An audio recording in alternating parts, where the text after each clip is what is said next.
kukulangin isang kalderong kanin mo dito, pare.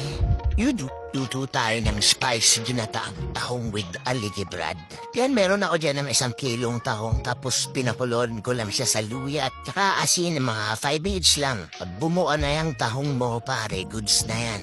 Tapos syempre, tanggalin mo lang yung laman dun sa shell. Tinanggal ko rin nga pa rin parang buhok niyan sa loob. Para diretso kain ka na lang talaga ng kain dyan, pare. Hiwa ka rin ng bawang, sibuyas, tapos marami-raming sili, pare. Meron din niyang luya, di ko lang napakita.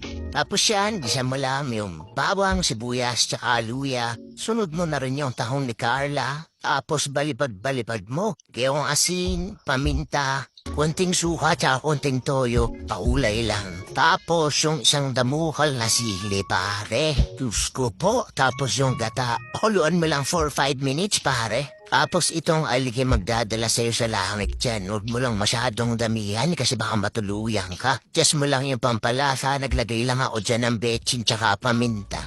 Tapos goods na yan, pare. Ayun, kita mo naman. Galit ka na naman sa kanin yan. Sulit yan, pare. Pwede rin pulutan yun.